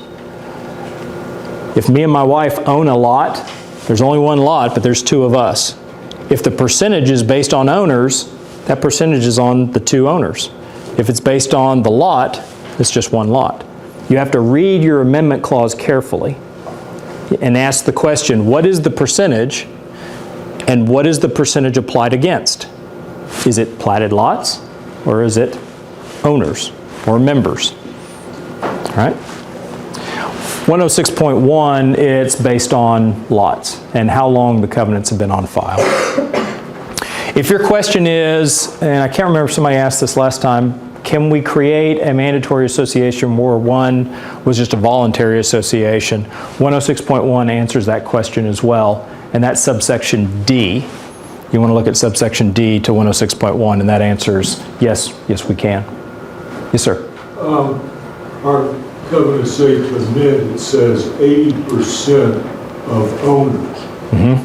Our covenants are also 18 years old. The OS 40, that makes precedent. I would follow that. The covenant language? You can choose which you want to use, Okay, and I would follow 106.1. okay, thank you. Yes, sir. My question Your question. is if that overrode the covenants, if it was specific. Yeah, the way 106.1 reads is in the absence of an amendment clause, then 106.1 applies. Oh, in the absence. In the absence of an amendment clause, but it doesn't say you have to follow the amendment clause if you do have one. And so the way I read this isn't a remedial statute. It is intended to remediate situations. And so if you don't have an amendment clause, the percentage is 100. You're never going to amend those covenants. It's possible that you have a very old set of covenants and they have a 90%. Well, you're never going to amend those either. And so I think that's one of the reasons why the legislature adopted 106.1 is, all right, we will let you do this, but you're going to have to wait at least a decade to get 70%. Yes, ma'am. If we have a developer, we haven't really established our homeowners association. What we're here for is to figure out, we're trying to set ours out. So if we have the developer that is still basically the declarant of the association, if we want to make any amendments, do we have to go through him first? Or can we try to start making the amendments on our own? It depends on how the amendment clause is written, and typically the amendment clause will specify a percentage of owners or lots, and the developer is typically a lot owner just like anyone else. Now, if it's my covenant that I drafted, I draft in there protecting the developer against individual owners amending the covenants without the declarant's say. And so I draft a veto in there, but most covenants won't have that in there. Ours says that 80% or more, a lot of the consent agreed to such amendments by the clients. And so when the developer owns 5% of the lots, if you get a sufficient number of owners to vote to amend the covenants, absolutely they can do it. I don't know that we have enough yet, enough homeowners. Yeah. 80% is high. And usually what we'll look at in those situations are talking to the developer, talking to the builder, and depending on what changes you're wanting to make, oftentimes they're good changes. Now, if you're wanting to strip out the developer's annexation rights, they're never going to agree to that. Or if a common dispute is, developer, you're not requiring the builders to follow the architectural guidelines, and we want to take over the architectural committee, they're not going to agree to that either. Of course, the developer's not going to agree to any changes that impair their ability to market lots or infringe on the relationship with the builders. But say, for example, you're having a problem with trash cans and or people parking in the street or whatever it is, and it's something that's affecting the builder and developer's ability to market their product. And so you have a joint concern. That's an instance where a developer, if you go to them and say, this is what we're wanting to do, this is the reason why, you might get their votes. And so if you have an 80% and the developer owns, 25%, that's a good vote block to get. So it really just depends on what the vote is.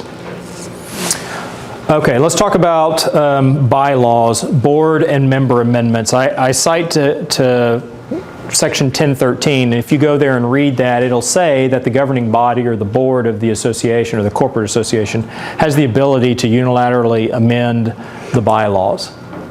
That's a great idea if you want to change the meeting time or date.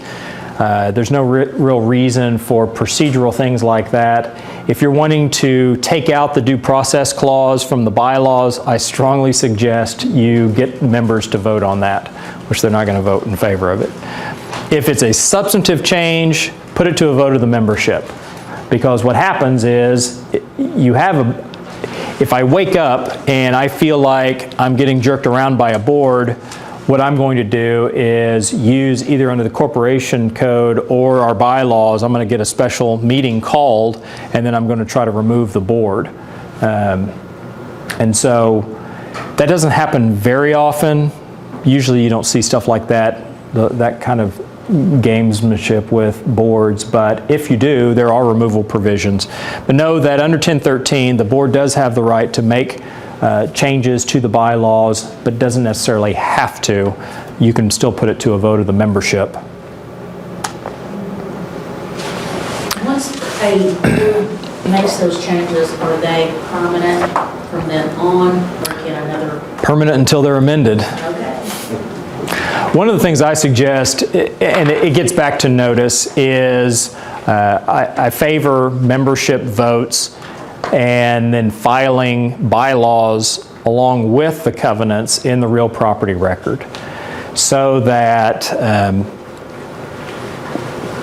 we don't completely avoid the notice issue, but having them filed of record. So for example, when I do developer work, the bylaws are attached as an exhibit to the declaration. Not that they can't be changed, not that the board couldn't change them, but we've overcome this argument of, well, I didn't have notice of the bylaws, and I didn't know that I had to do this or couldn't do that. Now, when we're getting into have to and couldn't, that language really should be in our covenants, but if we have it in our bylaws and we have it filed of record, then call it a bylaw or covenant, it doesn't make any difference. They had notice, all right? Bylaws don't have to be filed, but we often do file them just so that we have that added, you can't say that you didn't have notice of them. All right, on this, and then we're on to immunities and board protection, and I want you to see, it's right in the middle of the page, notaries. These ballots have to be notarized unless you have a very unique covenant amendment clause that says, gives a strong indication, if not abundantly clear language, that this is a corporate meeting.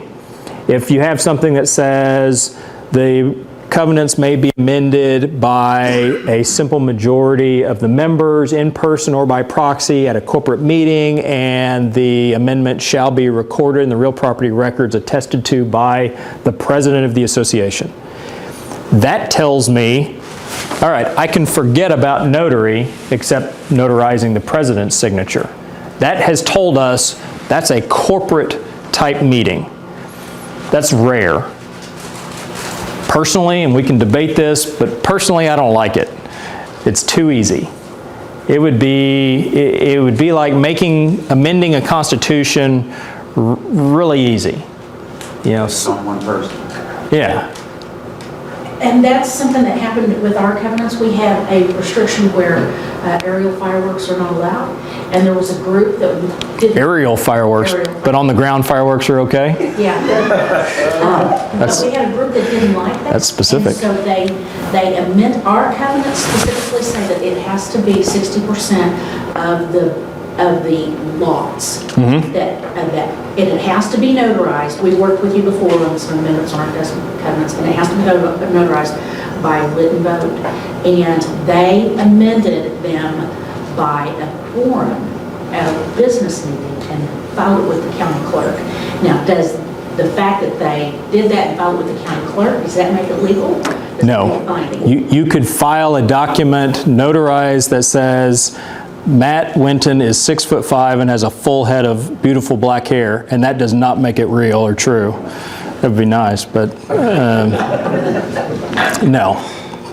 That that kind of amendment would be subject to challenge. It would also be subject to, depending on what it did, it could be the subject of a slander of title action. Yeah. Yeah, if we can't find these tricky end arounds, if it says we have to have 60%, the owners of 60% of the lots, then we have to have the owners of 60% of the lots on a notarized ballot. All right, and then if we do get our percentage, the right percentage, and we want to put it into effect, then it gets filed with the county clerk. And my practice is I file all the notarized ballots. They're going to get scanned, and forever, if someone has a question, well, did you get your vote? Count the ballots.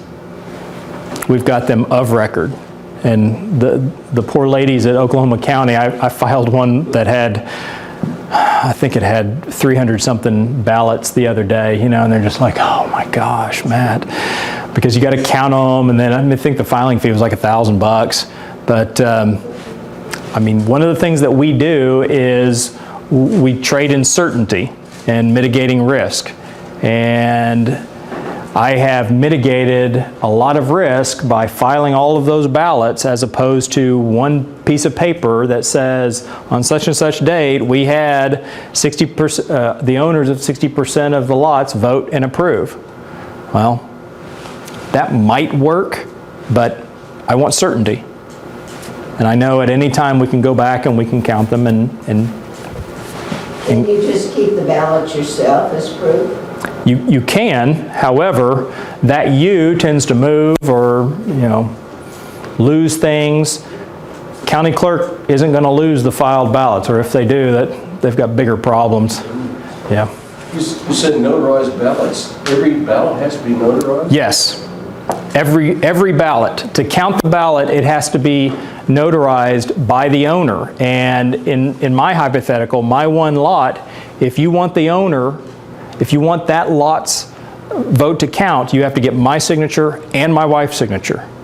I can't sign for her, she can't sign for me, unless you get a limited power of attorney and file that limited power of attorney in the real property records, and that says she can sign for me. It's the same formality that we use in all real estate transactions. Even if it says there's one vote per lot? If it says there's one vote per lot in the amendment clause, then you can follow that.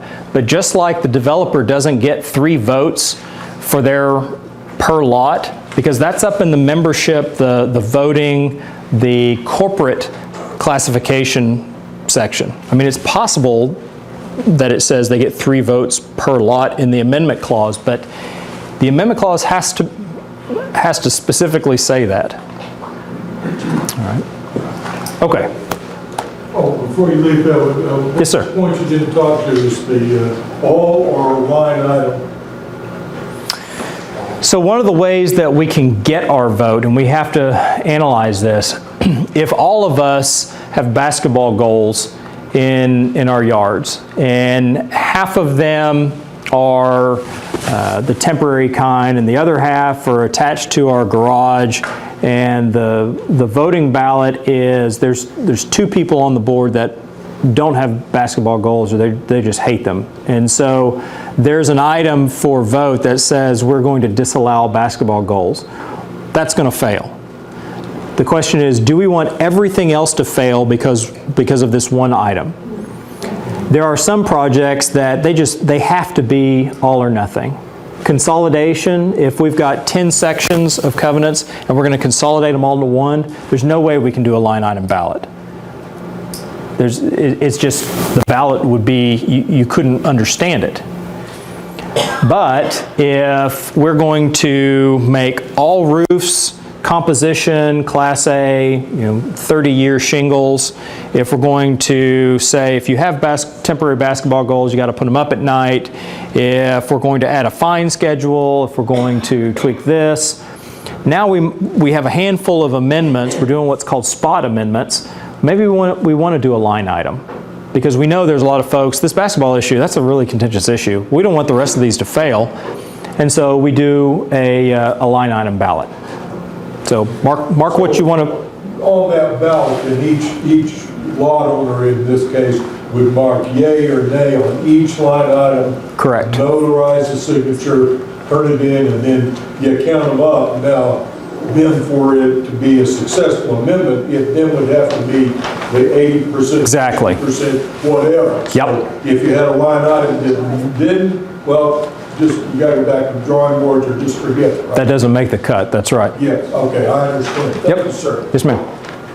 When we got our houses and stuff, our new build, we never got a copy of the declaration of our homeowners. We just happened to, some of us get a copy of it off the website. When he was talking about basketball, in here are states, they can't be attached to the house. They have to be on the front of the building, setback line. What is a setback line? Is that where the easement is? A setback line is going to appear on the plat, and so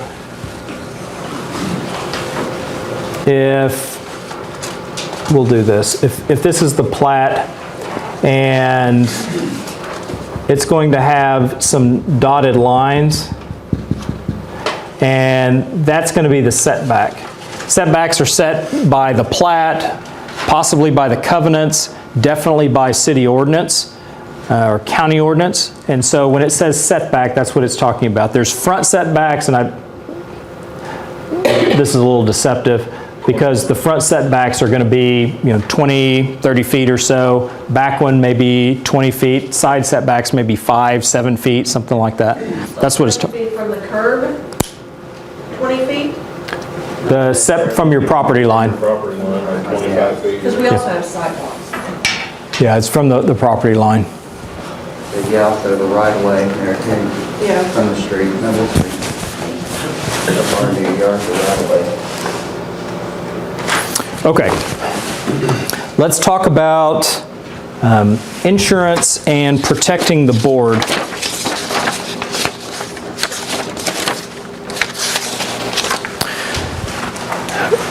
I'm not going to talk about all kinds of insurance, I'm just talking about board protection here. So one of the things that you want to look for in your association records, and it's called Directors and Officers Policy, D&O, sometimes it's called E&O. And if you don't have this, if you're serving on the board, you want to get it soon. They're not expensive. They protect the board for whatever the coverages are, and they're going to vary a little bit. But the main reason I want to convince you to get D&O insurance, and that's because they will hire a lawyer when an individual sues the board for a breach of their duty, or sues the board because they're making whatever the claim is. When board members are sued in their capacity as board members, that's why we have D&O insurance. Oftentimes it's called the duty to defend, and that's the contractual obligation that the insurer makes to provide a defense, and usually that's a lot wider, it's a lot broader than the coverages.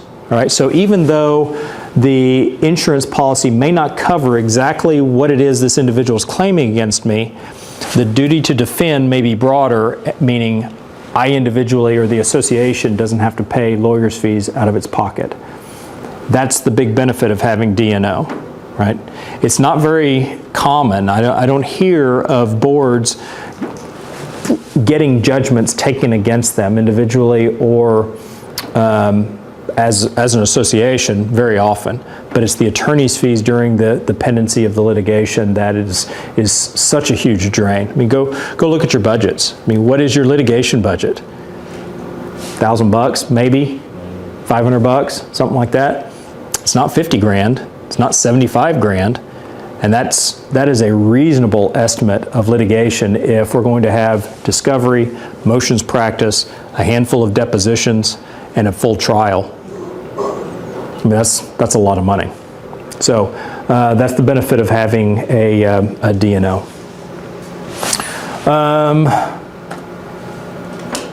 We talked about shall.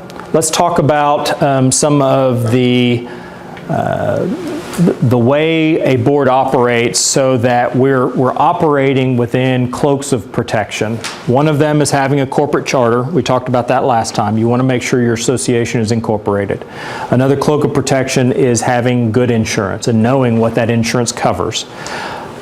We can do things just by our operations, and that's meeting certain duties or obligations as a result of being a board member. And we call these duty of loyalty, self-dealing.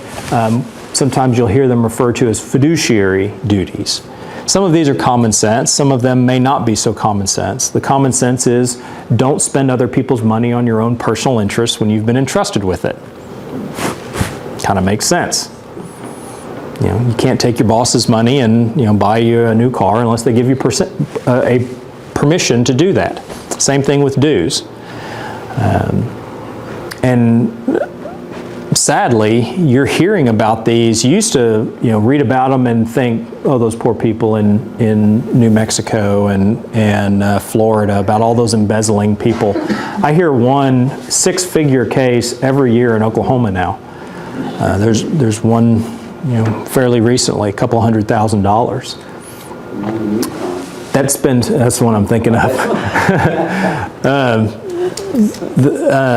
There's another insurance product. You can get a bond or a employee theft, and what that will do is it will cover the amount that's taken.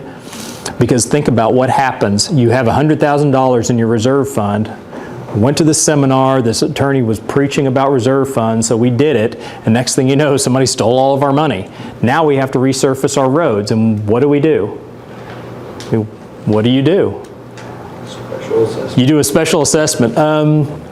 So the money that we did have, it was stolen, and we want you to pass a special assessment. That is a horrible meeting to stand in front of. It's bad. So there is embezzlement or employee theft coverage that will pay that. However, all of them require a police report. So nice little guy or gal down the block, I don't want them to get in trouble. They just got into a pinch and they'll repay it. Got to file a police report if you want to tap into that insurance money. So that's one thing there. So duty of loyalty, meaning, and it means as a board member you have certain obligations and you have access to certain information that it's not your own to do with. So for example, there's an individual in a board, in an association that is causing problems. Say it's the semi in the front yard, and the board calls in the attorney, and we have a meeting, and it's closed session, and we talk about it. But there's one board member that just doesn't sit right. I get it. They're subject to the covenants, but I just don't believe in litigation. And so this individual, in order, maybe in good faith, goes to this individual and tells them, all right, here's the plan. You really need to move the truck, or else this is what the board is planning on doing. They've not only violated their duty of loyalty, but they breach attorney-client privilege. If a person finds themselves in that situation, they need to resign from the board and not communicate the information. So we have certain obligations as board members that we don't have information that we're free to share, and we have to protect against that. Duty against self-dealing, obviously. What does that mean? The duty of self-dealing, so for example, that would cover using association funds for my own purposes, or me negotiating a kickback from a general contractor because I tell them, we've got this big insurance claim. Hey, if you do this for me, then I will make sure you get the contract. That's a kickback. And that is value, or that's money or something that should be going to the association, but I'm appropriating it for myself. That's self-dealing. One other way. It doesn't mean like one of the board members can't have a lawn service that takes care of the comments. They can, and they can do that, and that could be a very good thing for the association. I have a son, I want them to work, and they will do a bang-up job, but it'll be at a discount rate to the association. What happens is, to avoid a claim of self-dealing or even nepotism, which nepotism isn't necessarily illegal or a breach of duty, but I want to make sure everything is on the board. I want to model the behavior as a board member that I expect from members and other board members. And so what I do is I say, hey guys, this is my son, here's his proposal. I'm going to step out of the room while he gives his proposal. I'm not going to vote, I'm not going to be present, and you guys do whatever you want to. You get that all on the record, in the minutes, and that's perfectly fine. In fact, that is the procedure that the Corporation Code sets out for interested directors. Conflict of interest. Yeah. Conflict of interest. And there's all kinds of forms and policies you can download off the internet. I mean, you don't want to write the book of Leviticus here, but you do want to have some kind of conflicts policy, conflicts resolution, okay? So a duty of inquiry, where a board is going to get nailed on this is when someone is embezzling and I find out that the board doesn't do reconciled bank statements. And in fact, the board doesn't even meet. They meet maybe once or twice. They've basically handed off all decision-making, all board operations to this one individual who, surprise, surprise, stole the money. Well, this is letting the fox into the hen house and just hoping for the best. The board has to have some oversight. Doesn't mean you shouldn't use bookkeepers, doesn't mean you shouldn't use management companies. It just means you have to review the books and records and have to maintain oversight. Best way to do that is have monthly meetings, have reconciled bank statements. It's very, very difficult to forge bank statements. You can do it, but usually if you have 3 sets of eyes or 5 sets of eyes, if you have board members who are actually looking at it, the odds of someone saying, now wait a second, something doesn't seem right here. Why do we have all of these uncleared checks? Well, because I've been writing them all over town, or whatever. Why are there $5,000 journal entries in our accounting so often? Those are indications that something hinky's going on. So that's the duty of inquiry and accounting, and also protect. What if I just found out tonight that we've been illegally collecting late fees on people? You stop. On a going forward basis, you stop. Okay. Because I don't think that that's in the covenants, but the last board decided that late fees would be collected. And so we continued it onto this board. Yeah. Not uncommon, but you stop on a going forward basis. And reimburse? I'm not going to comment on whether there should be a reimbursement or not. I know that's a question, but I'm not going to be helpful on that one. All right. I want to cover this one, and then I know I'm a little bit over time, but this one's important. So 18 OS 865 through 867. This is a set of laws that were adopted in the early 2000s. And essentially what they say is you want your association to be incorporated and you want to file an annual federal income tax return, which is a Form 1120H.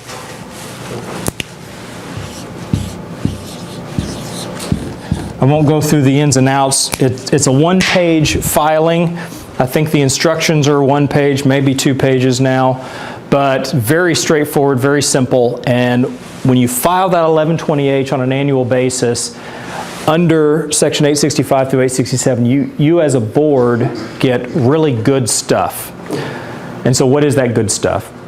One is it gets rid of what's called joint and several liability. So if we're all on the board together and I'm robbing the association blind, if we are jointly and severally liable, there's an argument that y'all are also liable for my wrongdoing or my gross negligence or simple negligence. We want to get rid of joint and several liability. I want to be responsible for my own bad acts and my own gross stupidity. I don't want to be responsible for y'all's.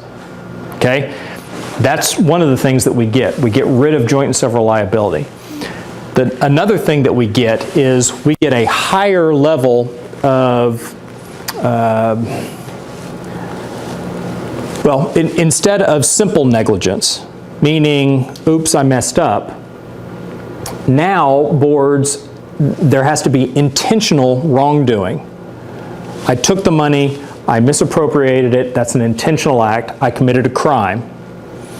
Or there has to be gross negligence. It's not just, we made a mistake, I flat whiffed the stop sign and I smacked into you. That's simple negligence. Gross negligence is something much, much higher. It's a standard where there's a recklessness. There's not necessarily an intentionality, but there is such a high likelihood of harm. You know, me shooting my pistol through the windows from the outside, seeing that the lights are on, that is an intentional act, but it's grossly negligent if I hit someone. There's a high likelihood of harm. So that's what we get. Well, what does that do? That allows us as boards to make mistakes. Not intentional ones, but if you've ever owned a business and have the benefit of hindsight, you can look back and you can say, ooh, I would do that different, or we got that right. We shouldn't just praise board members for good decisions and punish them for bad ones. We should praise them for good ones, and we should learn from the bad ones. Now, the grossly bad ones, maybe someone needs to be held responsible. But that's what 865 through 867 does. So file the 1120H every year. 1027, this is a really good one. This doesn't just cinch up the level of liability, it gives us immunity. Immunity, well, increased liability or minimized liability is like a bulletproof vest. It's still going to hurt and you could still die. Immunity is like a Star Trek force field. There's nothing that can get through it. If you're immune, you're immune. Nothing gets to you. So how do we get immunity? And you can read the statute, it's fairly straightforward. You rely on the advice of professionals. You discharge your fiduciary duties. You have regular meetings. You look at the books and records. You ask questions. And you reasonably rely on officers, employees, committees, professionals, and there's nothing about it that would give you the sense, I don't know about this. You call my office, Matt, you're legal counsel for the association? Yup. Can we do this? Can we not? Well, this is what I think. Let me write up an opinion, and the board relies on that opinion. 1027E applies. That's why you pay for professional advice. Can we build the new playground on this patch of dirt? Well, I don't know. Let's ask the question, is this patch of dirt common area or is it somebody else's? So we hire a surveyor. Surveyor says, it's y'all's patch of dirt. So we build a playground. Come to find out, it's not our patch of dirt, it's somebody else's. Now angry owner that you've wasted all this money wants to sue the board and make the board pay for it. No, we're not going to punish them. We're going to bring a negligence action against the surveyor. So that's how 1027E works. I have taken a little bit more of your time. Thank you for giving it to me, and the rest of the slides were filler anyway, so you're not missing anything. So have a good evening. Thanks for being here. Thank you.